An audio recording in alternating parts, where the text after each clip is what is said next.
Welcome to Savvy Business, Life Unscripted with your host, Christina Rivera, where our guests share their wisdom and valuable business tips, empowering our audience to expand their personal potential.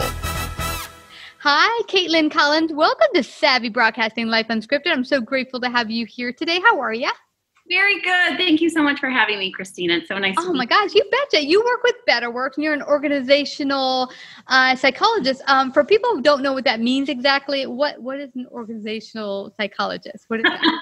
Yeah, it's a great question. Really what I do is help build organizations build performance programs. So my education and training is all about fostering an environment where you have performance programs that are really enabling the best set of people. And I look at management styles and how all of those coincide to execution of business strategy.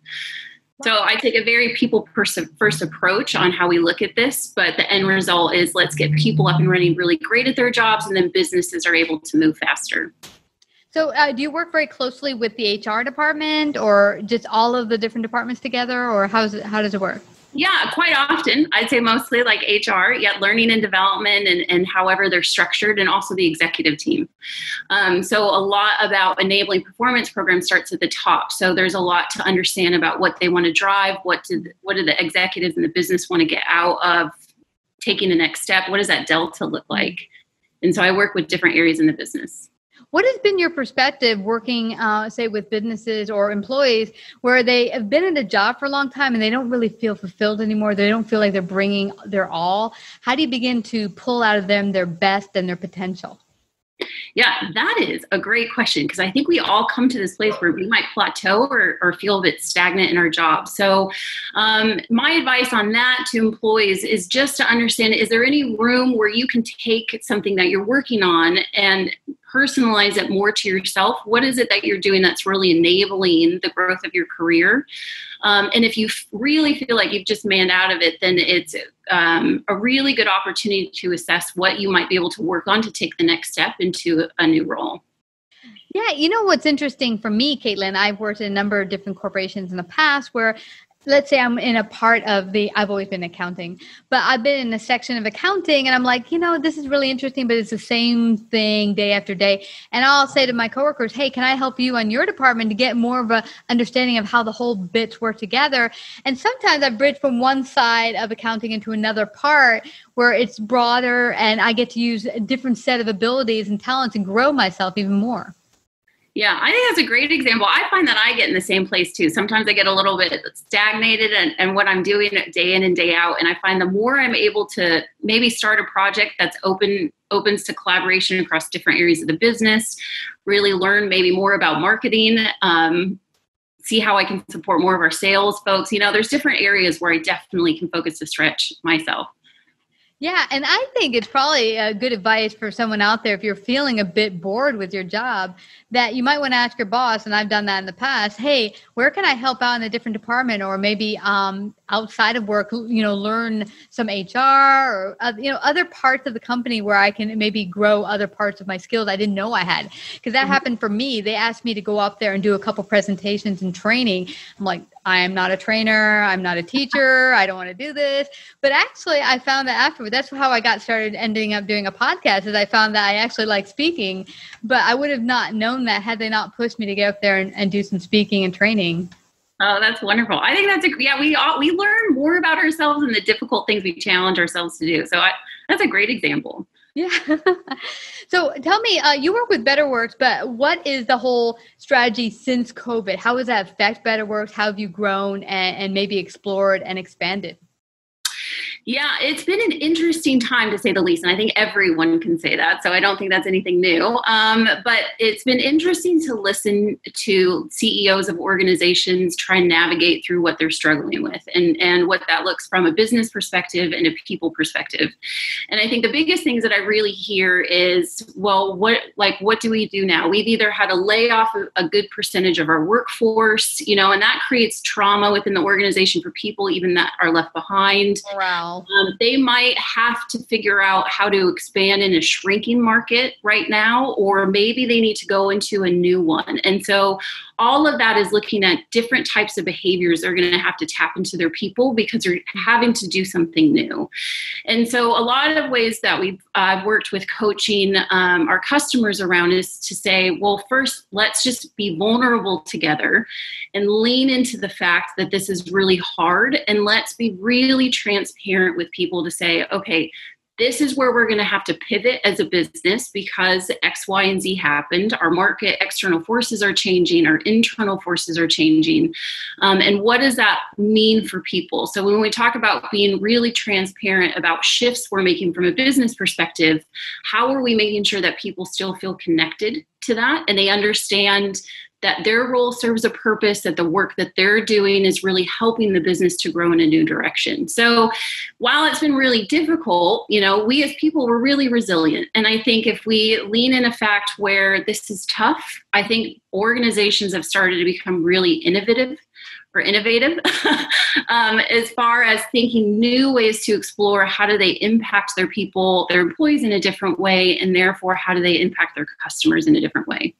Yeah, that's some really good points. One thing I've gotten from a lot of employees that I've talked to is they feel the sense of disconnectedness from their other fellow employees and from their customers because sometimes their customers would come into the office, they get to meet them, see them, sometimes shake their hand, meet people over the coffee room or water cooler, and that's all lost. How did you help Better Works, or how can people motivate their employees to still feel that sense of connectedness, even though we're working from remotely?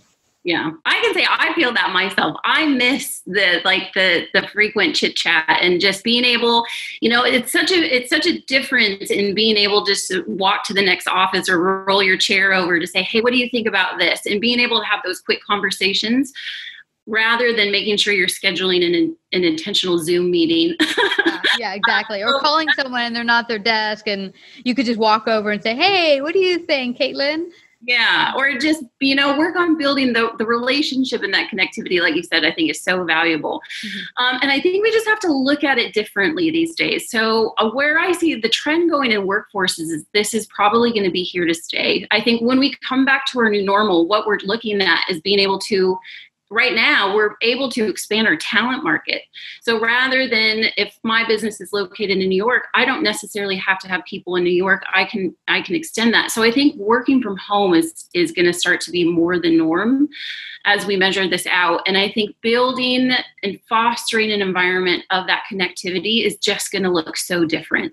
Mm-hmm. And I've seen different organizations try different tools, one of which is saying, how do we still do team building virtually? What does that look like?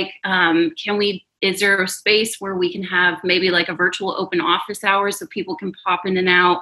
I think being creative about how to do that is a really good step forward. But from like a managerial perspective too, and especially if you're working on a collaborative environment in a team, I think it's really important to make sure that you're very intentional about putting people first in a conversation, that you're still maintaining that relationship and you're not speaking all business. Yeah.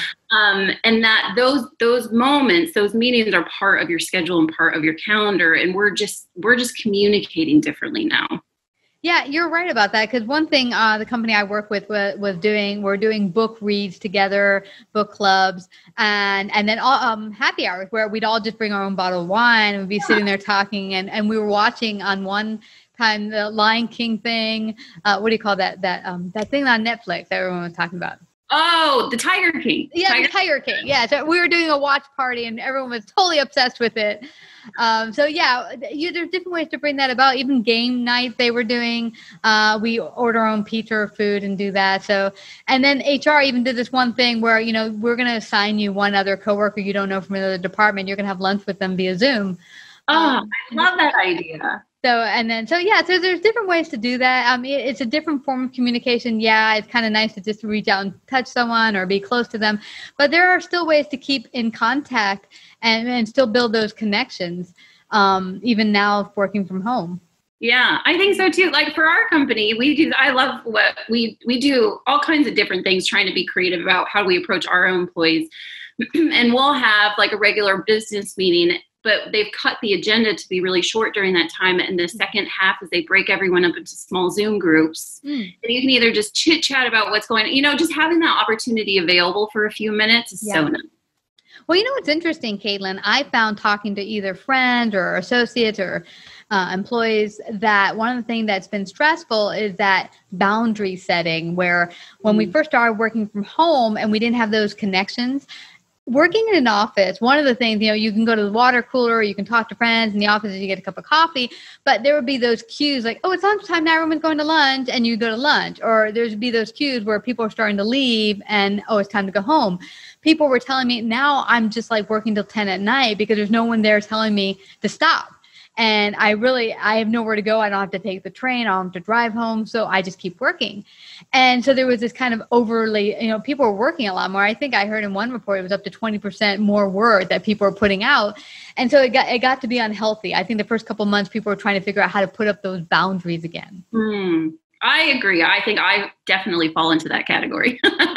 And I think it's just going to take time where we're adapting and figuring what those, different cues are. I think, with any kind of stress or trauma that comes in us, we're just trying to level out and figure out what that balance is. I think from an organizational standpoint, maybe, saying it's okay to take an hour for yourself and being really mindful that we're not booking meetings for the other side of the country too early or too late. Really a business can set some guardrails, but it's going to be up to the individual and now we can own our own schedule more or less, but it's going to be up to each person to really make sure that you're being more mindful about the time that you're putting in. Yeah. I mean, one person had mentioned, put a time there. So, okay, they'll ring, ding, it's 5. So at least it's at the end of the day. If you work more, that, hey, I'm now choosing to go past that boundary and make that choice. It gets you, as you say, more mindful to where you are. Yeah. Now, something interesting, Caitlin? Also, I'm getting this idea that I don't think people are going to want to go back to a physical office. On the other hand, because, as you say, they're getting to own more of their time. And also, I love the fact of not losing that hour in the front and the end with the driving or having to take a bus, train, or whatever to get to work. It's like that hour or 2 hours are saved every single day for me. It's just totally fabulous. Oh, I agree. Hours. I agree. And I am in New York City, so taking the subway into work every day, sometimes it can be quick. It can be quite long. Yeah. We're at the mercy of the subway on getting in anywhere. So I'm one of those. I agree with you. I think there's going to be, and for some, it's going to be a nice safe haven. I think it depends. There's some folks where you've got a lot of kids and maybe you're in a small environment and it's tough and it's nice to have the brain space to be able to get away in that office. And some folks are going to find that it's easier just to stay home because you can manage your schedule so much better. So I think when we're able to get back to this like new normal, whatever that might look like one day, still having the option to be flexible, maybe it's a few days a week instead of 5 days a week, or whatever that might look like, but it makes sense for the individual to manage. And I'm seeing more or less what we're talking about right now is probably what will become for a lot of companies, how they go forth. Because like you said, there'll be some people be like, I have 10 kids here. I need to get the hell out of the house. And then other people are like, hey, I'm cool here and I'm getting my work done. You can see my results. So actually, it probably will be employers who are deciding more or less, okay, who needs to do more or less this schedule or that schedule. It'll be kind of in and out. Maybe 2 days a week you go in and 3 days you stay home. I think it'll turn out more to that. And also, I wonder how it will affect more or less the companies and how big they keep their office. Because now with less people being in the office, there probably won't need to be as much space being rented. Yeah, I agree. It's going to be really interesting. It makes me really curious what the rental space market's going to look like, because I see more and more organizations closing down their offices, especially right now. It doesn't mean that they won't go back and reopen a new one, but I think it is a big cost saver. Rent in certain cities, especially, is very expensive for office space. Yeah. So what would you say let's start with business owners or corporations, businesses, it'd be a good advice for going through this remote time and this kind of transition that you would give to them? I think from a business owner perspective, my recommendation is to lead with empathy. Is things are going to look different for people and it's going to impact people differently. And I don't think that I think it's a good practice to get in because it's not unique just to COVID. We all have traumas that happen in our personal lives, unfortunately, sometimes, or things happen. And I think from a business perspective, if we can get into a place where we're leading with empathy and really focusing on our people first, we're going to get so much more out of them than trying to fit them in a certain box of what work or performance looks like. So I think we just need to break our paradigm a bit and say, okay, are our managers equipped to be able to coach people in a different way? Are our teams equipped? Are we investing our time and our money in the right space to be able to support collaboration? Just because this is going to start to look differently, but we can also adapt to what that new different looks like. Yeah, you're right. This could be a fabulous opportunity for everyone involved, even more so. As you said, not putting and pinning people in a box could allow them to be more freer and give more of their best work and effort. Yeah, I really think so. Yeah. And what do you feel, or is your best advice for employees out there going through this transition? My advice is to be patient with yourself. Like, it's tough. It's tough for everybody on all sides. It's tough for people that are losing their jobs. It's tough for us that are staying home and are staying at the organizations and having to maybe do double work and what that looks like. We're all just trying to figure out to survive. And I'd say just to give yourself a moment just to relax and not put any pressure on yourself, and to just say, okay, what can I show up doing today? And to be really forgiving. I think self-care in any type of situation like this needs to come first and foremost, which is what you said, is like putting those barriers to maybe not work so many hours a day and go, at 5 o'clock, go for a walk or something that just shifts your brain into a totally different environment so that you're engaging differently. That is a wonderful piece of advice for everyone out there. This has been so fabulous, but let everyone know where they can find out more about you and BetterWorks. How can they do that? Yeah, thank you so much for asking. So I can be reached at BetterWorks. You can visit our website at betterworks.com, or my email address is caitlin.collins@betterworks.com. Well, this has been a fascinating talk, and one I'm sure will help a lot of listeners, whether you own a business or you're an employee, get out there and realize that this could be the most wonderful opportunity for everyone involved. And I thank you so much Caitlin, for sharing your great wisdom today. Thank you. Thank you so much for having me. This has been fun. You betcha. Take care. If you like this episode, please share. To hear more savvy episodes and savvy biz tips, go to lifeunscriptedradio.com. To become a guest or participate in paid sponsorship, email us at Christina@lifeunscriptedradio.com.